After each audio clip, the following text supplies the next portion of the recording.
Rescue operation पूरा हो जाएगा तभी उसका स्पष्ट फिगर आएगा। जो 9 लोग कोटद्वार हॉस्पिटल में भर्ती हैं, सभी सकुशल हैं, अच्छे हैं अभी, और 1 लोगों को एम्स रिफ़र किया गया है और जो भी ज़रूरत है वहाँ पर वो भी करी जा रही है। सर, जो घटना यहाँ हुई है अवलॉन्च वाली, ये कहा जा रहा है कि कहीं ना कहीं उसमें थोड़ी सी जानकारी की कमी थी, क्योंकि जिस इलाके में अवलॉन्च आया है जो ये पुराने लोग हैं संस्था के, उन लोगों को नहीं शामिल किया गया, नए लोग थे, जिसकी वजह से बहुत ज़्यादा इन लोगों को जानकारी नहीं लग पाई कि ये जगह जो है संभावित खतरे की जद में है। अब देखिए, ये तो सब चूँकि जो उसके विशेषज्ञ लोग होंगे वही बता पाएंगे, और अगर कहीं कोई ऐसी बात हुई है तो उसके बारे में हम लोग बात करेंगे। अच्छा सीएम साहब, एक इम्पोर्टेंट सवाल ये कि राज्य सरकार की तरफ से या इस ऑपरेशन को लेकर क्या और कुछ कदम उठा रहे हैं? कोई बातचीत आपकी कहीं हुई हो?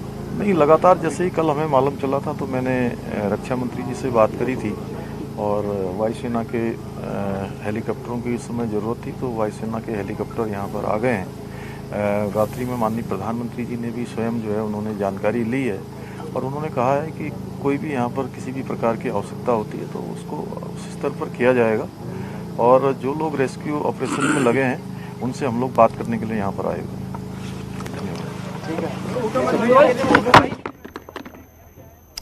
तो उत्तराखंड के मुख्यमंत्री पुष्कर सिंह धामी को आप सुन रहे थे कि रेस्क्यू ऑपरेशन उनकी तरफ से खुद देखा गया है और उन्हें जानकारी दी है कि तेजी से चल रहा है रेस्क्यू ऑपरेशन। अब तक कुछ शव बरामद कर लिए गए हैं, लेकिन बड़ी संख्या में लोगों को रेस्क्यू भी किया गया है।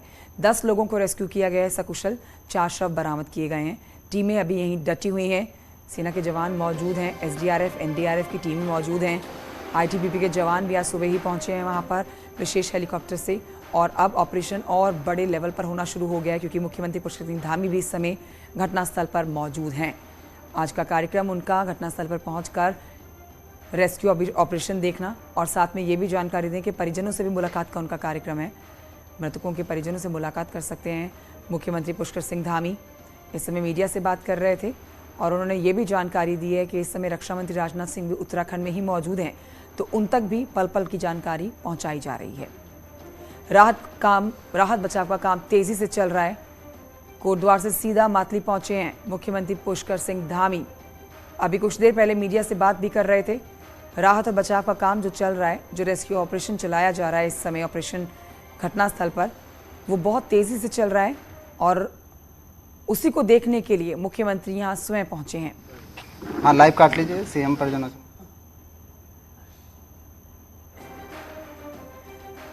तो ये सीधी तस्वीरें हम आप तक पहुंचा रहे हैं मुख्यमंत्री पुष्कर सिंह धामी की, जहां पर उनको लगता है कि ज़्यादा कड़े निर्देश देने की ज़रूरत है, उनकी तरफ से दिए जा रहे हैं। लेकिन जो ऑपरेशन चल रहा है उसमें उन्होंने और तेज़ी लाने की बात कही है। कई टीमें इस समय मौजूद हैं, इस ऑपरेशन में जुटी हुई हैं, रेस्क्यू अभियान में लगी हुई हैं, जिसमें NDRF SDRF वायुसेना के जवान इस समय मौजूद हैं। साथ ही आज सुबह ही 14 लोगों का दल ITBP के जवानों का पहुंचा है,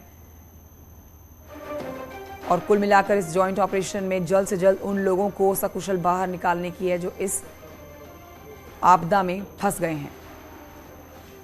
मेरे सहयोगी सुनील नप्रभात और जानकारी देंगे, फोन लाइन पर मौजूद हैं। सुनील, अभी मुख्यमंत्री पुष्कर सिंह धामी ने बताया ऑपरेशन पर उनकी नजर है, जो राहत बचाव का काम किया जा रहा है। इस समय भी हम तस्वीरें दिखा रहे हैं कि बातचीत की जा रही है, जहां सख्त आदेश देने की जरूरत है वो भी पुष्कर सिंह धामी दे रहे हैं। बिल्कुल कंचन, मुख्यमंत्री अभी हेलीपैड पर, और जो लोग मिसिंग हैं इस पूरी घटना में या हताहत हैं उनके परिजनों से मुख्यमंत्री बातचीत कर रहे हैं, मुलाकात कर रहे हैं और उनको ढांढस बंधाया जा रहा है। अभी इस पूरी घटना में 27 लोग मिसिंग चल रहे हैं। करीब 14 के आसपास लोगों को सकुशल वहां से रेस्क्यू कर लिया गया है। तो मुख्यमंत्री इस पूरी घटना की जानकारी उन्होंने अधिकारियों से भी ली और अब जो परिजन हैं उनसे भी बातचीत कर रहे हैं।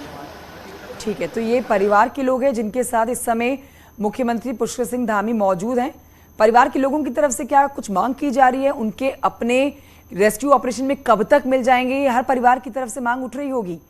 सुनील प्रभात। देखिए कंचन, परिवार के लोगों की एक ही शिकायत है कि उनको इस पूरे ऑपरेशन के बारे में अपडेट जानकारियां नहीं दी जा रही हैं। जिनके बच्चे इस दुर्घटना में मिसिंग हो गए, वो क्या हाल उनके हैं, वो मिसिंग हैं या वो वहां पर घायल हैं, उनको रेस्क्यू नहीं किया जा सका है।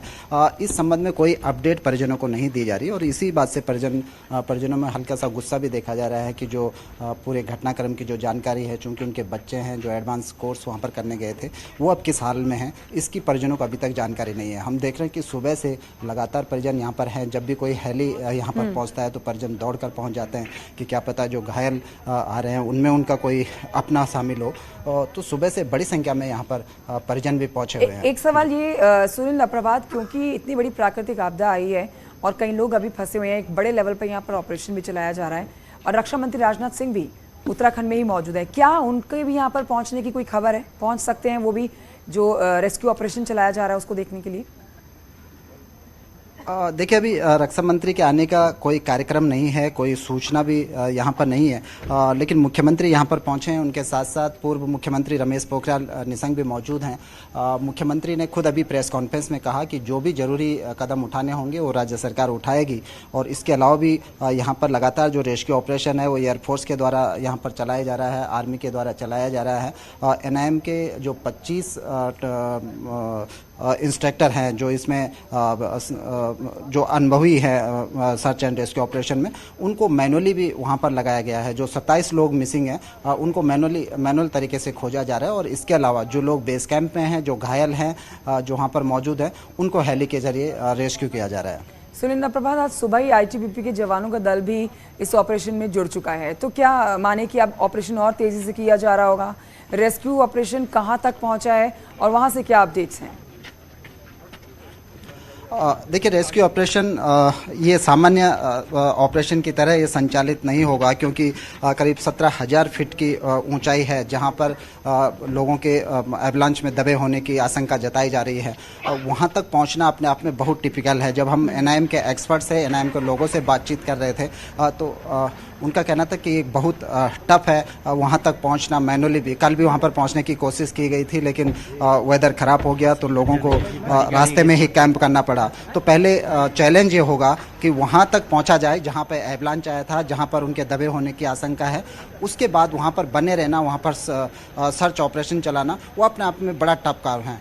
जब वहाँ पर सर्च करके वहाँ पर लोगों को निकाल लिया जाएगा, उसके बाद वहाँ से हेली से उनको विंच करके फिर यहाँ माथली पे पहुँचाया जाएगा।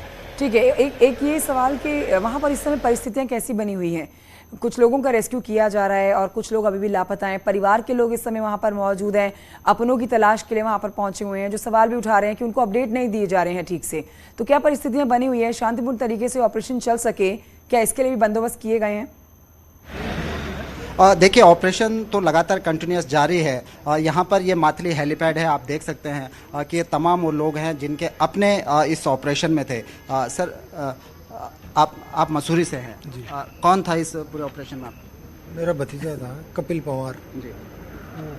11 तारीख से आ रखा है, अभी तक कहीं कुछ पता नहीं है, अभी मिसिंग वाली लिस्ट में है उनका नाम। तो कुछ जानकारी मिल रही है कि कहाँ है, क्या आप लोग? कोई जानकारी नहीं है। अभी CM साहब भी आए हैं, मगर जानकारी कुछ नहीं मिल रही है हमें। सर, आप भी कुछ बोल रहे थे, आप कहाँ से आए हैं? हम आए हैं गुड़गांव से। हमारा बच्चा है, वो उसके अंदर एडवांस कोर्स में आया हुआ है। देखिए, ऐसा है कि कोई यहाँ टेलीफोन उठाने को तैयार नहीं है। सबसे बेवकूफ़ इधर डायरेक्टर की आपके यहाँ की। 4 दिन शुरू में बारिश हो रही थी, इनको यहीं सस्पेंड करना चाहिए था, फिर भी इन्होंने बच्चों को भेज दिया ऊपर। 3 दिन पहले आपके उधर केदारनाथ में आह्वान चलाया था, वहाँ से कम डाउन कर लेते, नहीं उसको आगे और प्रोसीड कर दिया। तो इनकी तो कोई अपनी वो है ही नहीं रिस्पॉन्सिबिलिटी। क्या रिस्पॉन्सिबिलिटी है इनके डायरेक्टर की और इसकी? इतना बड़ा इंस्टीट्यूट है, मौसम यार। तो परिजन परेशान है। सुनील प्रभात, बहुत शुक्रिया आपका जानकारी के लिए। और इस समय आप देख रहे हैं रेस्क्यू ऑपरेशन चल रहा है। रेस्क्यू ऑपरेशन और तेजी से हो, इसके लिए मुख्यमंत्री पुष्कर सिंह धामी खुद पहुंचे हैं यहाँ पर। पामक ग्लेशियर में जो एवलांच के आने से जो दुर्घटना हुई, उस पर नेहरू पर्वतारोहण संस्थान लगातार मॉनिटरिंग कर रहा है। जो सर्च एंड रेस्क्यू ऑपरेशन है वो भी जारी है। हमारे साथ NIM के रजिस्ट्रार विशाल रंजन हैं, जो लगातार शुरू से अभी तक इस पूरे केस में लगातार अपडेट कर रहे हैं। सर, क्या कुछ अपडेट अभी तक आपके पास है पूरे मामले अभी पर? तक जो अपडेट हमारे पास है, जो सूत्रों से हमें मालूम हुआ, जो क्योंकि बेस कैंप में सिर्फ हमारे पास एक ही साधन है जिससे बात हो सकती है, वो है सैटेलाइट फ़ोन। सैटेलाइट फ़ोन के माध्यम से जो हमें प्राप्त हुआ है, आज के डेट में लगभग 27 लोग अभी भी मिसिंग हैं, जिनका रेस्क्यू ऑपरेशंस माउंटेन में चल रहा है। सर, जो रेस्क्यू अभियान है, सर्च एंड रेस्क्यू ऑपरेशन बड़ा टफ होता है। 17,000 फीट की ऊंचाई पर अगर आप चला रहे हैं, किस तरह से आप लोग इस ऑपरेशन को अंजाम दे रहे हैं? हमारे लिए एक सुविधाजनक बात ये हो गई इस सारे प्रॉब्लम में कि हमारी बेसिक कोर्स और एडवांस कोर्स दोनों एक साथ माउंटेन में होती है। तो बेसिक कोर्स जो थे वो अभी बेस कैंप में थे उस समय, और एडवांस कोर्स मूव कर रहा था आगे पीक को क्लाइम करने के लिए। तो जो बेसिक कोर्स के इंस्ट्रक्टर थे, तो कि वो फुली एक्मेटाइज थे, और जैसे उनको मालूम चला, ये सभी इंस्ट्रक्टर्स और सभी जो एडवांस कोर्स के इंस्ट्रक्टर जो बच गए थे, उन्होंने जाके आगे उनको हेल्प किया, और रेस्क्यू में जो इनिशियल जो स्टेज होता है, सबसे जो इम्पोर्टेंट स्टेज होता है, उसको उन्होंने रिकवर कर लिया। सर, अभी चूंकि आप तो ट्रेंड है, इस सभी चीज़ों से अच्छे से जानते हैं, क्या दिक्कतें वहाँ पर जो मैनुअली सर्च कर रहे हैं, जो बताया जा रहा है कि किरायावास में जो लोग चले गए, किस तरह की दिक्कतें वहाँ पर फेस करनी पड़ सकती हैं? दिक्कत का तो मुझे वाकई अंदाजा नहीं है यहाँ पर बैठ के, लेकिन जो मुझे लगता है कि जिस लोकेशन पे ये एक्सीडेंट हुआ है, उस लोकेशन में पहुँचना ही अपने आप में चैलेंज है, क्योंकि ये वो पहाड़ के समिट से जस्ट नीचे है, और उतने हाइट पे किसी एक व्यक्ति का ऑल ऑफ सडन नीचे वाली हाइट से उस हाइट में पहुंचने में बहुत सारी प्रॉब्लम आ सकती है। लेकिन जो टीम हमारे पास है, जैसे मैंने बताया, एनआईएम का बेसिक कोर्स ऑलरेडी वहाँ पर था, वो फुली एक्मेटाइज थे। इसके साथ जो एसडीआरएफ की टीम है, वो भी माउंटेन रेस्क्यू के लिए ही बनाई गई है, तो वो भी वहाँ पर डिप्लॉयड है। इसके अलावा आर्मी और बाकी चीज़ों का भी व्यवस्था अभी हो रही है। सर, जो टॉप में जहाँ पर दुर्घटना घटी, क्या हेलीकॉप्टर वहाँ पर मदद कर सकता है? हेलीकॉप्टर मदद मुझे एक्चुअल उसके लोकेशन का अंदाज़ा नहीं है कि हेलीकॉप्टर किस तरह से मदद करेगा, लेकिन हाँ, जहाँ पर ये एक्सीडेंट हुआ है और जहाँ पर लोग स्ट्रैंडेड हैं या फंसे हुए हैं, वो एक क्रेवास है, और क्रेवास के अंदर से विंचिंग टेक्निक के थ्रू शायद हो सकता है, बट जो कोशिश यही है कि पहले जो लोग फंसे हैं उनको निकालने का भरकस प्रयास किया जाए, उसके बाद ही बाकी चीज़ें हो सकती। सर, जो पीक सबमिट करने के लिए गए थे, इनकी टोटल स्ट्रेंथ क्या थी? ये 54 लोग थे हमारे पास एडवांस माउंटेनियरिंग कोर्स के, लेकिन जो पीक सबमिट करने गए थे वो सिर्फ 34 लोग थे। Thank you sir. तो आप थे विशाल रंजन, जो लगातार इस घटना पर नज़र बनाए हुए हैं, ऑपरेट कर रहे हैं। एनआईएम कहना है कि उसके जो ट्रेंड जो इंस्ट्रक्टर हैं, वो अब इस ऑपरेशन को मैनुअली वहां पर अंजाम दे रहे हैं, जहां पर घटना हुई। कोशिश ये की जा रही है कि जो लोग एवलांच का शिकार हुए, उनको सकुशल रेस्क्यू कर लिया जाए। कैमरा पर्सन राकेश रावत के साथ सुनील नौप्रभात, न्यूज़ 18 एनआईएम।